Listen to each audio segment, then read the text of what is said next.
A graça e a paz do Senhor Jesus para todos. Nós pedimos aos irmãos e às irmãs que abram sua Bíblia no versículo mais conhecido da Bíblia, que é João 3, verso 16. Diz assim: porque Deus amou o mundo de tal maneira que deu o seu Filho unigênito, para que todo aquele que nele crê não pereça, mas tenha a vida eterna. Amém? Agora eu quero que você vá lá para Hebreus capítulo 2. Hebreus capítulo 2.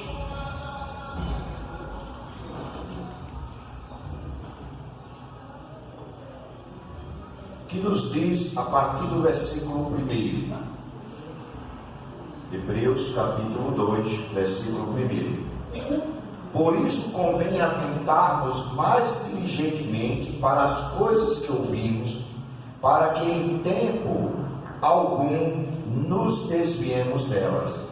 Pois se a palavra falada pelos anjos permanece firme, e toda transgressão e desobediência recebe a sua justa retribuição, como escaparemos nós se descuidarmos ou negligenciarmos tão grande salvação, a qual, tendo sido anunciada inicialmente pelo Senhor, foi-nos depois confirmado pelos ou os que a ouviram. Amém? Amém? Esses dois textos nós vamos meditar principalmente em João 3,16. Volte a Bíblia e deixe aberta em João 3,16, onde nós vamos meditar um pouco sobre esse versículo da palavra de Deus. Amém? Oremos. Senhor Deus e Pai dos céus, nós te agradecemos pelo teu amor, pela graça do teu Filho, pelas consolações do teu Espírito e por tudo que o Senhor tem nos feito, tem nos dado, tem nos agraciado. Obrigado pela vida dos irmãos, das irmãs. Obrigado, Senhor, pela vida das crianças, jovens, adultos e anciões, e por toda a providência que o Senhor tem nos dado, tem nos outorgado, tem nos agraciado. Perdoa nossos pecados e nossas falhas, nos abençoe na meditação da tua palavra nesta noite. Abre o nosso entendimento para compreender a palavra e o nosso coração para recebê-la e praticá-la em nome de Jesus. Perdoa nossos pecados, fica conosco desde agora e sempre, em nome de Jesus. Amém. Podemos sentar, meus irmãos e irmãs. Agradecemos a Deus a oportunidade de estar aqui com vocês, ao pastor Clemente, que nos concede a graça de estar, com a sua permissão aqui, usar esse púlpito para pregar. Muito bem, irmãos, vamos meditar um pouco em João capítulo 3, verso 16. João capítulo 3, verso 16 fala de uma grande salvação. Em Hebreus capítulo 2, o autor diz que nós não escaparemos como cristãos, como conhecedores da palavra de Deus e como povo de Deus, se nós negligenciarmos tão grande salvação. E que grande salvação é essa que Hebreus capítulo 2, do versículo 1 em diante, está falando? Ele está falando, se referindo ao que Deus fez pela humanidade, e está resumido em João 3, verso 16, que é um texto muitas vezes cantado, falado, recitado, pregado, comentado, estudado. Segundo os estudiosos, João 3,16 é o versículo mais conhecido da Bíblia. Ele é chamado até de o principal versículo da Bíblia. Para outros ele é o coração da Bíblia, e para outros ele é um resumo de todo o plano da salvação. Então, se esse versículo é tão importante assim, nós de vez em quando temos que parar para ver se isso mesmo. Por que esse versículo é tão importante? E por que um tema tão grande de salvação? Quando a gente analisa João 3, verso 16, a primeira coisa que a gente vê em João 3, no verso 16, é a origem da salvação. De onde partiu a salvação do homem? Aonde ela teve origem? Aonde ela começou?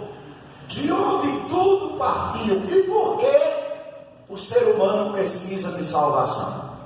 Quando nós vamos para Romanos capítulo 3, se não me engano, versículo 20, o apóstolo Paulo diz: porque todos pecaram e afastados estão da glória de Deus. Nós estudamos ontem na escola bíblica, quem esteve na escola bíblica estudou, sobre a origem do mal e a queda do ser humano.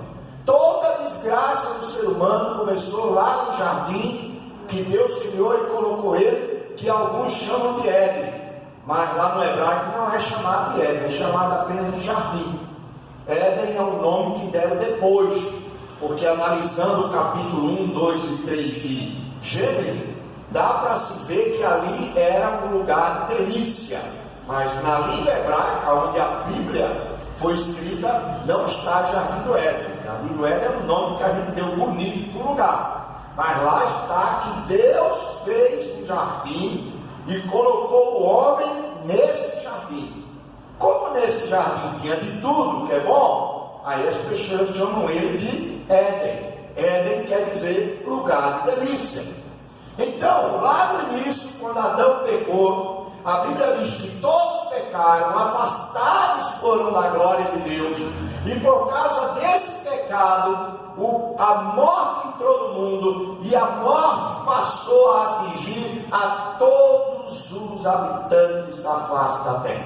Tudo na terra morre, tudo na terra está sujeito à morte. A bela flor, o belo pássaro, o pai, a mãe, o filho, a filha, todos um dia vão encontrar com esse ser horroroso, horrível, que tem gente que não gosta nem de falar o nome, que é a morte. Então, com o pecado veio a morte, e aí foi necessário salvar o ser humano da sua própria desgraça. Quando a gente lê João 3, verso 16, a gente vê que a origem da salvação não está no homem, na sua capacidade, na sua intelectualidade, na sua força, na sua riqueza, na sua habilidade, na sua inteligência, mas a salvação do ser humano, a origem dela é o Deus eterno. Porque o versículo começa assim: porque Deus amou, foi Deus que amou, foi Deus que veio ao encontro do homem.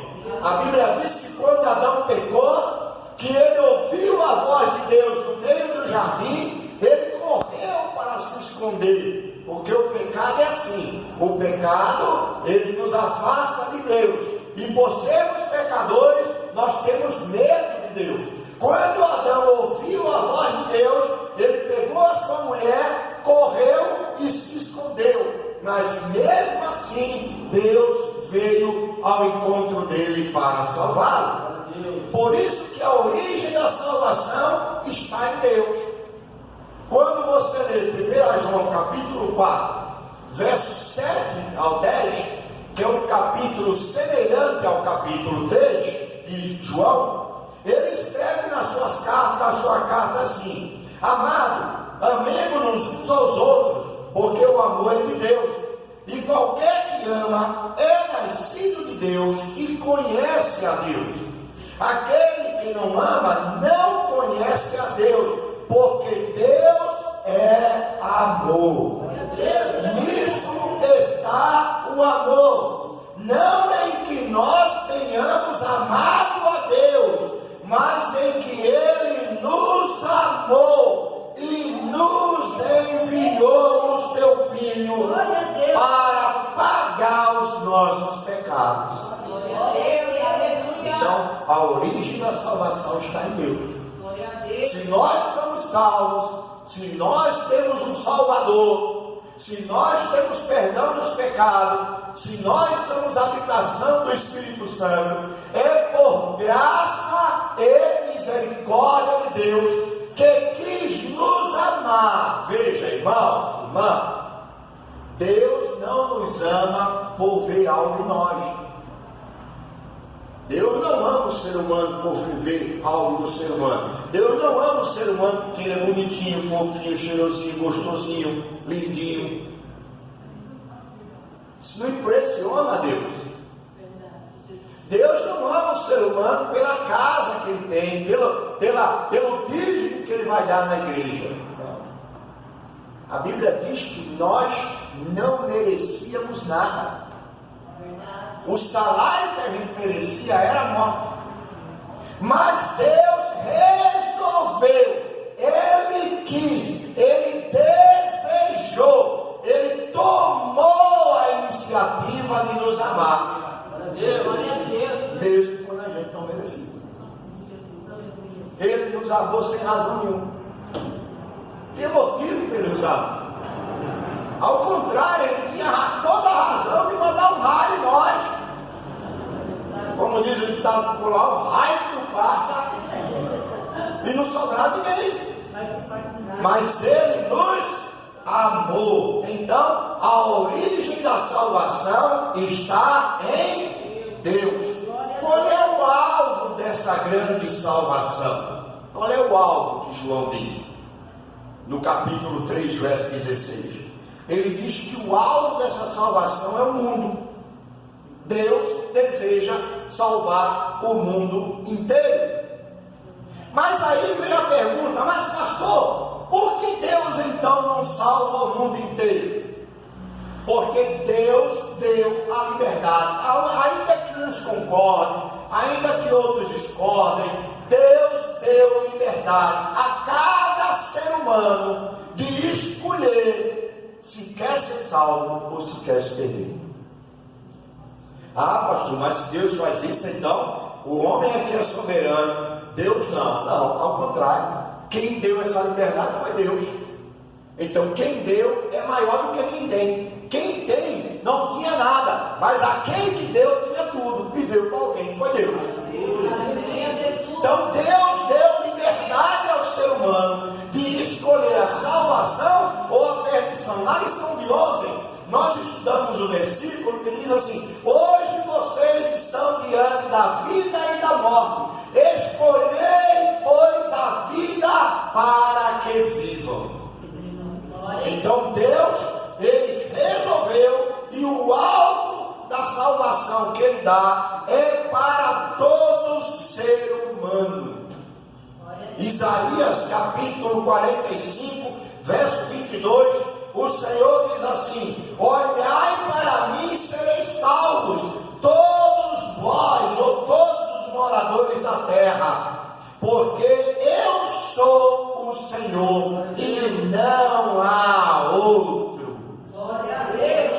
Ele está dizendo: olha, todos os moradores da terra, preto, branco, sábio, ignorante, rico, pobre, judeu, gentil, todos os moradores da terra, que olharem para mim com sede de salvação, buscando salvação e buscando Salvador, eu, o único Deus verdadeiro, posso salvá-lo. Glória a Deus, aleluia. Então, o alvo de Deus é o mundo todo,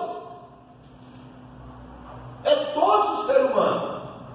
Por isso que no dia da volta de Jesus, por isso que quando você estiver lá naquela fila imensa que aparece lá em capítulo 5 de Apocalipse, aquela grande multidão que está diante do trono, dando glória, dando aleluia, louvando a Deus, você vai ver lá tudo quanto é tipo de gente.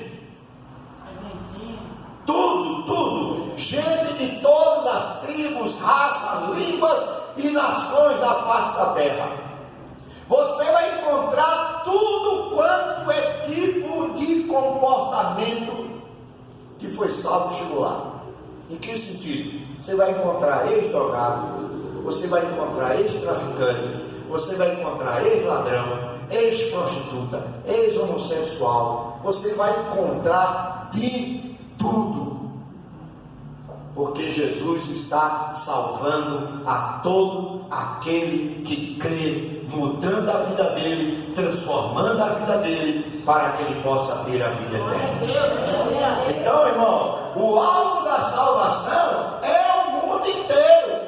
1 João 4,14, ele diz, e vimos e testificamos que o Pai enviou seu Filho para Salvador do mundo. Não é só da igreja, é do mundo. É de quem estiver no norte, de quem estiver no leste, de quem estiver no oeste, de quem estiver no sul. Todo aquele que crê será alvo da salvação de Deus. Por isso que ele diz, ide e pregai o Evangelho a toda criatura. Quem crê será salvo. Aleluia. Glória a Deus. Então, a salvação é para todos. Em terceiro lugar, João fala no capítulo 3, verso 16, que o plano da salvação, a origem está em Deus, o alvo é o mundo, mas o plano da salvação, Deus estabeleceu desde a eternidade que ninguém seria salvo sem Cristo Jesus. Por isso que no versículo diz que Deus deu, foi Deus que deu a salvação, foi Deus que deu o Filho dele para morrer no nosso lugar, foi Ele que escolheu Jesus como único e suficiente Salvador da humanidade. Então a origem da salvação está em Deus, o alvo da salvação é o mundo, o plano da salvação é que Deus deu o seu Filho para morrer no lugar do ser humano. Quando Deus teve aquele encontro com Adão, a primeira coisa, uma das primeiras coisas que Deus falou para Adão foi a seguinte: Adão, quem disse para você que você está nu? Vocês já leram isso lá em Gênesis? Já leram Deus conversando com Adão? Aí Adão disse assim: Senhor, olha, quando eu ouvi tua voz, eu saí correndo, me escondi, fiz aqui uma roupinha, mal feita, porque eu estava nu. E aí Deus fala para ele: mas quem te disse que tu estava nu? Quem te mostrou que tu estava nu? Aí a história continua dizendo assim, que Deus matou um animal, fez uma roupa e vestiu Adão. E aquele animal que morreu, que Deus matou, foi um cordeiro. Como é que eu sei que foi o cordeiro? Apocalipse 13 diz que Jesus é o Cordeiro de Deus que foi morto desde a fundação do mundo. Quando Deus viu Adão com aquela roupa, quando Adão abriu os olhos dele, ele viu que agora era um pecador, e ele fez uma roupa, vestiu a ele, vestiu a mulher dele. Se Deus tivesse aceitado isso, o homem seria salvo pelas suas próprias obras. Mas Deus olhou e reprovou as obras do homem para a sua salvação, para cobrir a sua nudez. E aí Deus mata o cordeiro, derrama o sangue de um animal inocente lá no jardim. Isso tudo ele estava no jardim. Deus agora, dá uma de alfaiate, ele é o grande alfaiate, ele faz uma roupa de pele, veste Adão, cobre a nudez dele. Aquela roupa simboliza a graça de Jesus nos cobrindo, aquele sangue sendo derramado significa o sangue de Jesus nos purificando, e aquela roupa significa a obra de Deus na salvação. Então veja que coisa maravilhosa. Onde é que está a origem da tua salvação, irmão? Em Deus. Qual é o alvo da salvação? Não só você, mas o mundo inteiro. Qual é o plano da salvação de Deus? Ele deu o Filho dele para morrer por mim e por você. Esse é o plano da salvação. Por isso que Deus não aceita nenhum outro Salvador para o homem. O Salvador já foi escolhido desde a eternidade, e ele morreu simbolicamente lá no Éden. E tem outra coisa: Deus não só deu, como Adão aceitou. E quando Adão aceitou, Adão assinou um contrato com Deus, dizendo que não tem outro meio de salvação. Porque Deus não forçou Adão a vestir. Adão pegou e vestiu. Isso é sinal de que o cabeça da raça, o pai de todos, aceitou o pacto da graça. E agora todo filho de Adão que quiser ser salvo, tem que vestir a mesma roupa, que é a graça do Senhor Jesus, que é a misericórdia do Senhor Jesus. Por isso que a Bíblia diz que em nenhum outro há salvação, porque também debaixo do céu nenhum outro nome é dado, pelo qual importa que sejamos salvos, só pelo nome de Jesus. Aleluia! Glória a Deus. Uma quarta coisa aqui que a gente vê em João 3,16. Qual é o quarto requisito aqui dessa grande salvação? Sabe qual é, irmão? O recipiente da salvação. Quem são os recipientes dessa salvação? João diz que é todo aquele que crê. Todo aquele. Sábio, ignorante, bonito, feio, fraco, forte. Todo aquele que crê. Prostituta. A senhora quer aceitar Jesus? Quer. Tem salvação. O ladrão se arrependeu, quer aceitar Jesus como Salvador? Quer. Tem salvação. Irmã, ó, deixa eu dizer uma coisa para você. O céu, tem crente que não entende isso. O céu, irmão, será um grande encontro de ex. Você sabia disso? Que o céu vai ser um encontro de ex? Ex-traficante, ex-prostituta, ex-homossexual, ex-mentiroso, ex-caba safado. Só vai ter ex lá. Ex-idólatras, ex-perdido, ex-ateu. O céu vai ser um grande encontro de ex. Não vai entrar no céu quem não seja ex. Mas pastor, eu nunca matei, nunca me prostituí, já nasci crente. Você vai estar lá no céu como ex-filho de crente, que você tem que aceitar Jesus. Glória a Deus. Então, meus irmãos, o recipiente da salvação é todo aquele que crê. E isso foi determinado por Deus. Atos 10, versos 34 e 35, o apóstolo diz: e abrindo Pedro a boca, disse: reconheço por verdade que Deus não faz acepção de pessoas. Amém, irmão? Porque se Deus fizesse, ninguém aqui era salvo, não. Se Deus pela ponta do lado, Deus olhasse assim do céu, um sujeito chamado de Rivaldo, ele ali vai pouquinho já. Ninguém se salvaria.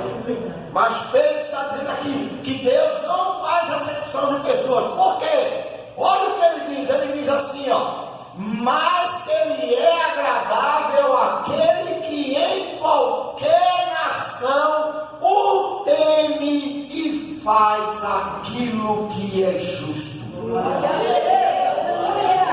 Ou seja, todo aquele que teme a Deus, todo aquele que crê em Deus, todo aquele que recebe aquilo que Deus manda, esse será salvo pela sua fé. Uma quinta coisa que nós vemos aqui em João 3, verso 16, que é a aplicação da salvação. Se o recipiente é todo aquele que crê, a aplicação é todo aquele que nele crê. Nele quem? Em Jesus. Glória a Deus, aleluia. Não é só crer para ser salvo. Tem que crer em alguém. Tem que crer em algo.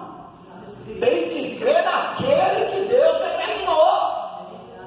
É por isso que a Bíblia, irmão, é claro, a Bíblia não está preocupada em dar satisfação para ser humano. É por isso que na Bíblia Pedro não pode salvar, Paulo não pode salvar, Maria não pode salvar, o arcanjo Miguel não pode salvar, o arcanjo Gabriel não pode salvar, o anjo, o serafim lá do céu não pode salvar, porque Deus já determinou quem é o Salvador e acabou o papo. Aleluia. Não tem mais conversa. Ah, meu Salvador é São Pedro. Vai chegar lá, quando chegar na porta do céu que encontrar Pedro, né? Vamos supor, vai encontrar Pedro. Ô Pedro, me salva, Pedro. Rapaz, você errou, ó. Eu não tenho nada a ver com você não. Salvador é outro, se chama Jesus. É melhor tu correr lá enquanto está tempo. Se é que vai ter tempo. Vai ter tempo. Então, a aplicação da salvação é todo aquele que nele crê. Por isso que Romanos, veja aí, Romanos, capítulo 10, versos 9 e 10. O apóstolo Paulo, ele diz assim, ó. Olha, vê se não é uma fé pessoal. Ele diz assim, ó. A saber, Romanos 10, versos 9 e 10. A saber, se com a tua boca, olha aí, ó, relacionamento pessoal, e em teu coração credes que Deus dentre os mortos ressuscitou Jesus, tu serás salvo. Está vendo? É você e Deus. É você que tem que crer em Deus. Aí ele diz assim, ó. Visto que com o coração se crê para a justiça e com a boca se faz confissão para a salvação. Se em seu coração você Deus acreditar em quem? Em Jesus. E em teu coração você receber Ele como aquele que morreu, mas ressuscitou para todo sempre, você tem a vida eterna. Você terá a vida eterna. Você receberá a salvação de Deus. Então a aplicação da salvação é para todo aquele que crê no coração e confessa com a sua boca que Jesus é o seu único e suficiente Salvador. Por isso, irmão, por isso que pai crente tem que fazer apelo para filho de crente aceitar Jesus. No céu não vale aquele negócio, filho de peixe, peixinho é. No céu não vale, filho de crente, crentinho é. Não tem isso não, irmão. Por isso que a gente tem que fazer apelo para criança, para jovem, para adulto, para ancião. Pastor, mas meu filho não está amamentando, tem 6 meses. Dedica ele a Deus. E deixa na mão de Deus. Faça a sua parte. E eduque ele no caminho que ele deve andar. Se ele, quando chegar na cidade de Barmã, Barbado, não quiser mais seguir Jesus, problema dele. Durma tranquilo, não morra, não meta a cabeça na parede, ore todo dia, entregue ele na mão de Deus. Acabou. Sua parte você fez. Agora tem pai aí que está deprimido, crise de pânico, desesperado, sofrendo no coração, porque o filho não quer a salvação. Meu irmão, você não é o Salvador. Minha irmã, você não é a Salvador. Eu não sou o Salvador. Nosso papel é pregar, é falar, para que todo aquele que crê e confessar Jesus como Salvador seja salvo. Glória a Deus, aleluia. É isso. Alguém aqui pode forçar um filho a ser crente? Não, a Bíblia proíbe a gente fazer isso. Agora, vamos deixar de amar nossos filhos? Não. Vamos deixar de orar? Não. Continuar orando, sempre que puder pregando, sempre que puder até brigando, dando uns tapas bom, se for possível, né? Desgraçado do limite. Mas vamos fazer nossa parte. E a salvação é com Deus. É confiar em Deus. É crer que Deus é poderoso para libertar, transformar e abençoar. E por último, João 3,16 também fala do resultado da salvação. Qual é o resultado da salvação? Primeiro, a origem da salvação está em Deus. Segundo, o alvo da salvação é o mundo. Terceiro, o plano da salvação é Jesus morrendo pela humanidade.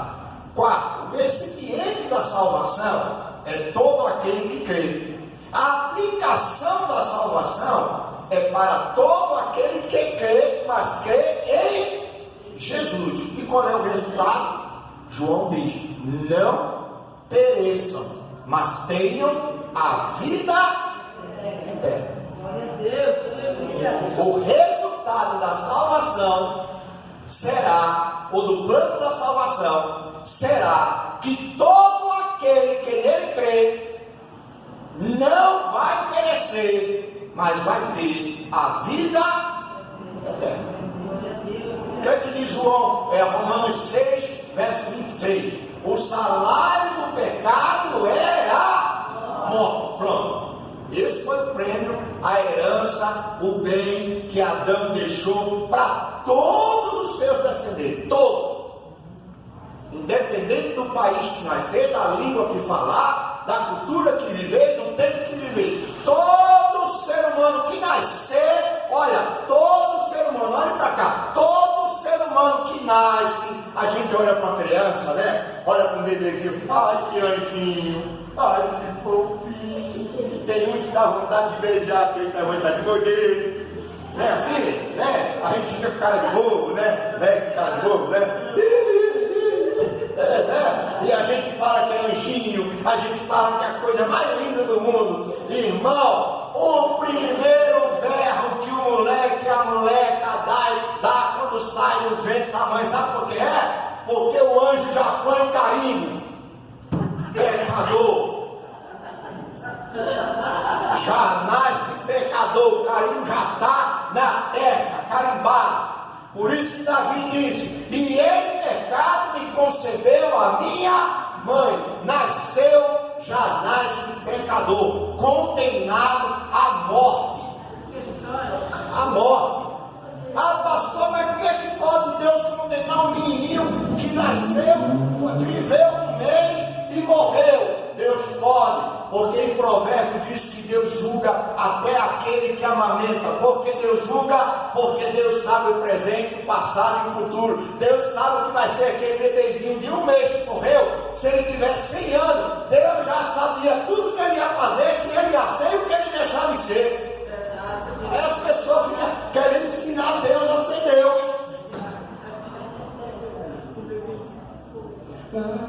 Será que vai morrer?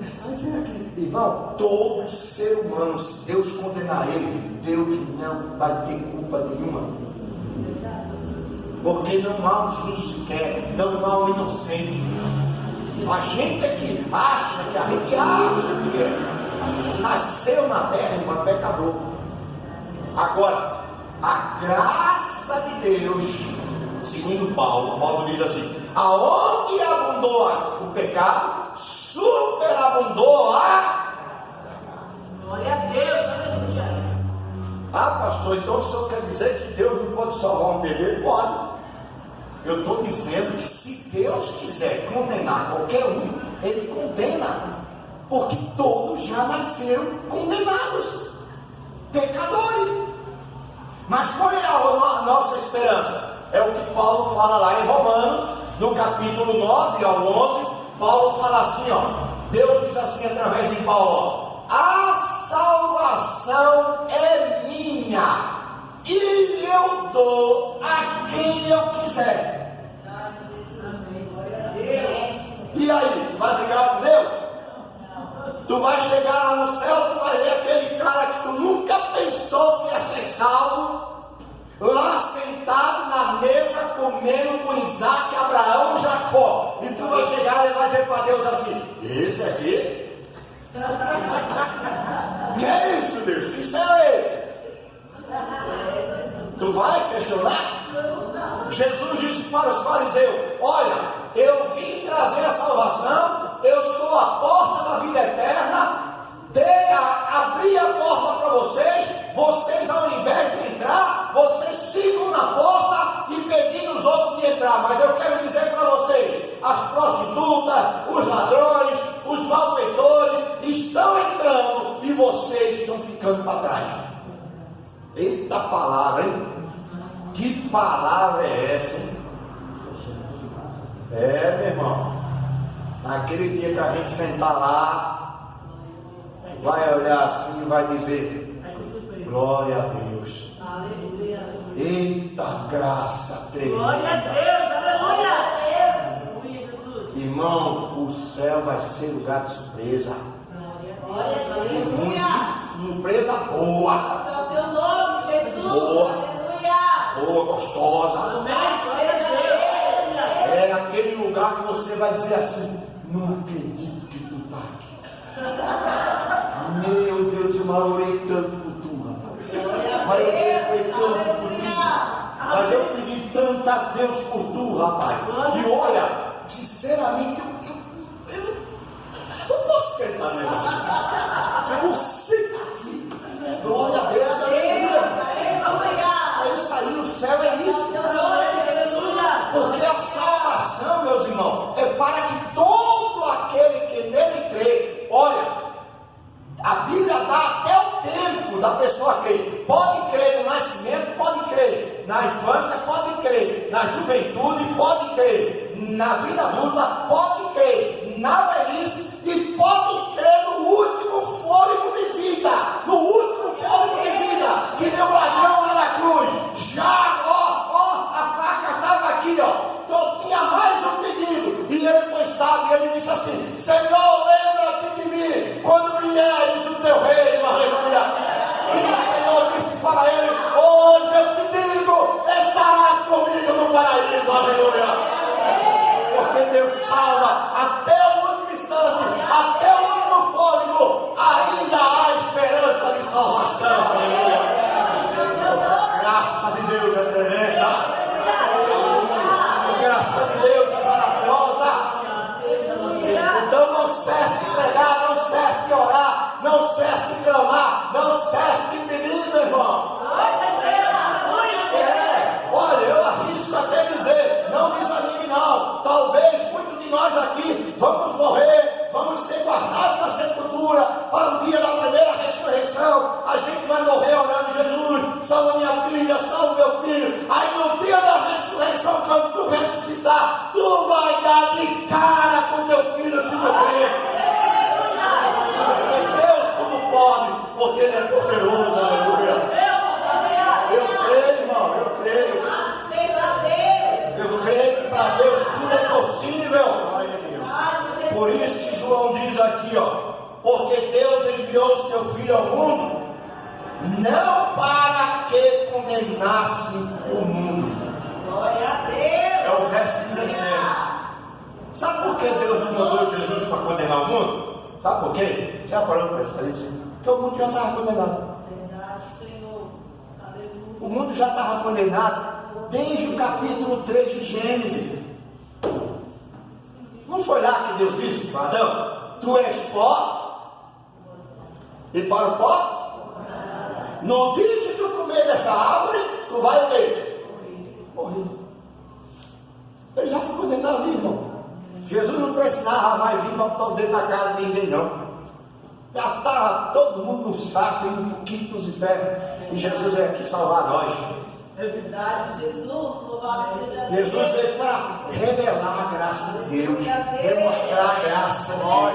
A sentença já tinha dado lá. Aí Deus, porque Deus amou o mundo de tal maneira que deu o seu Filho unigênito, para que todo aquele que nele crê não pereça, mas tenha vida eterna. Porque Deus enviou o seu Filho ao mundo não para condenar o mundo, mas para que o mundo seja salvo por ele. Glória a Deus, aleluia. Glória a Deus. Isso, meu irmão, minha irmã, Aleluia. que Hebreus fala: como escaparemos nós? Como escaparemos nós, irmão, se a gente negligenciar uma salvação dessa? Se a gente trocar essa salvação por um marido, por um filho, por um carro, por uma casa, pelos bens desse mundo, como é que a gente vai escapar? Se é a última chance que Deus está dando para nós. Não tem como escapar. Irmão, é aquele negócio. Imagina eu, você, todos nós aqui, barco da Igreja Adventista da Promessa, atravessando o oceano, lá no meio do mar. pastor Clemente é o capitão lá, pastor Rivaldo, né? É o imediato auxiliar, alemão lá é o diácono trabalhando, e a gente remando. Chegamos no meio do mar, eita, metade, o mar calmo. Aí de repente, irmão, Epaminondas olha assim, rapaz, tá vindo uma tempestade ali. Eita! Aí avisa nós, aí a gente, meu Deus, e agora? Aí vem aquele tropé. Você já viu tempestade no mar? Eu já peguei tempestade no mar. É a pior desgraça que tem. Meu irmão, é raio, é trovão, é relâmpago, e pá! Aí eu imagino o mar tomando tudo. A onda que estava calma agora levanta, joga o barco para lá, para cá, e a gente remando. Aí o barco se espedaça. Um monte de pedaço de madeira. Ninguém sabe nadar, pronto. Aí a irmã Esté grita pra gente assim, ó. Cada um se agarre um pedaço de madeira se quiser sobreviver. Você entendeu? Está entendendo? Isso quer dizer que se você não se agarrar, você morre. Sabe qual é a moral da história? Sabendo nadar ou não, você tem que se pegar um pedaço de madeira, que é a única salvação que você tem. E sabe quem é o tronco, a madeira da nossa salvação? Jesus. Glória a Deus. Se você não se agarrar a Ele, se você não se apegar a Ele, você morre afogado. É a última chance de Deus. Então, com essa mensagem aqui, eu quero deixar um recado para você. Se agarra a Ele, meu irmão, e não largue de jeito nenhum. Não se iluda. Ele é a única salvação. Como escaparemos nós se negligenciarmos tão grande salvação? Escaparemos, irmão? Não. Então, de vez em quando é bom pregar para os crentes ficar alegre. Ô pastor, mas essa pregação é para o pecador. Não, é para nós. É para o pecador e para nós também. O pecador impenitente está lá fora. Os pecadores lavados e ele está aqui. Então, meu irmão, que Deus possa te abençoar. Você possa ter uma ótima semana. E não negligencie, não largue a sua salvação. Amém. Vamos encerrar, fazer a última oração de agradecimento a Deus e despedir com a bênção apostólica. Obrigado, Senhor, por este momento, meu Deus, todo especial. Obrigado, meu Deus, pela palavra que Tu nos deste nesta noite. Obrigado, meu Deus, pelos louvores que entoamos a Ti, Senhor, e que Tu alegrou. E através deles alegrou o nosso coração e temos a certeza que chegou na Tua presença. Neste momento, meu Deus, nós chegamos ao final do nosso culto e peço, meu Deus, que o Senhor nos leve em paz, da mesma forma que Tu nos trouxeste, ó Senhor. E nós encerramos este culto em nome de Jesus, dizendo que a graça de nosso Senhor e Salvador Jesus Cristo, o grande e infinito amor de Deus, o nosso Pai, a comunhão e as consolações do Espírito Santo estejam sobre cada um de nós, hoje e permaneça para todos sempre. Amém.